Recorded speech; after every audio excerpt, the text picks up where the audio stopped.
Madame Semet, vous avez la parole. Je vous remercie, Monsieur le Président. Je vais donc essayer effectivement de grouper le 118 et le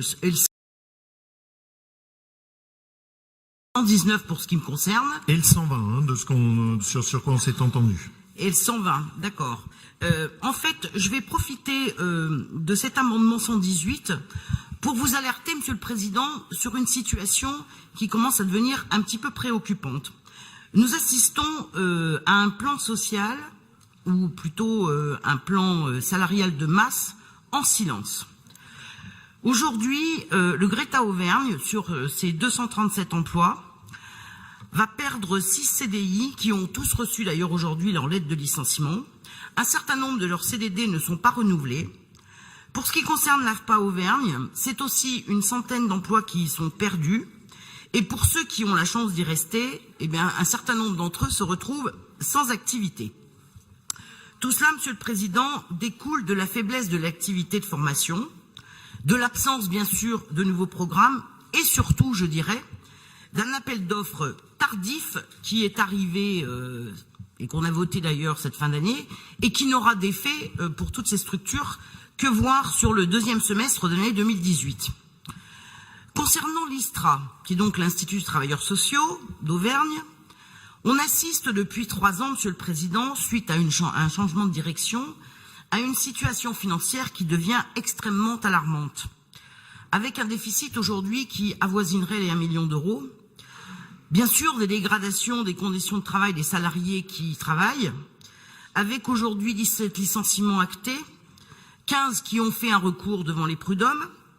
La saisie de la DRJSI a été faite et on craint bien sûr à terme une perte des étudiants et pour ceux qui resteraient bien sûr une dégradation de leurs conditions d'études.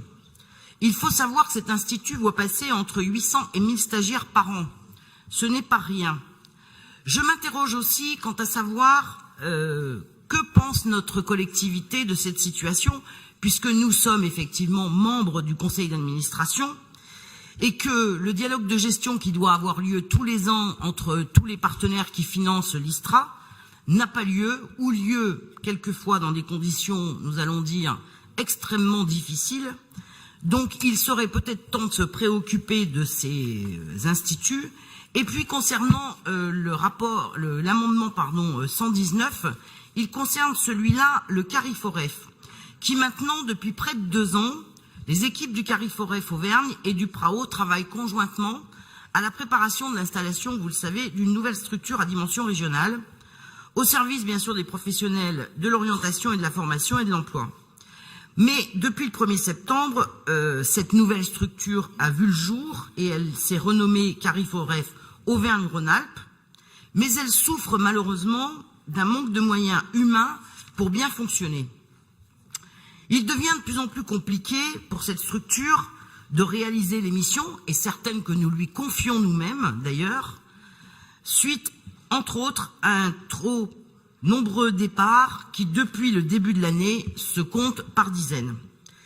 C'est pourquoi, Monsieur le Président, vous aurez compris qu'à travers ces 2 amendements, nous vous proposons donc de retirer la somme de 5 millions pour ce qui concerne l'AFPA, les Greta, les CFPPA et l'ISTRA, de la ligne apprentissage pour les réaffecter sur la formation professionnelle.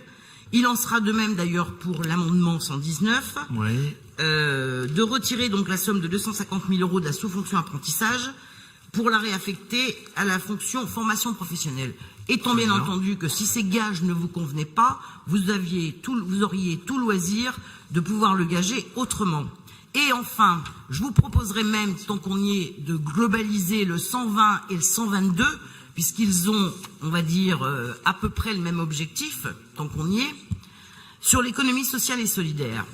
Aujourd'hui, on sait très bien que les pôles territoriaux de coopération économique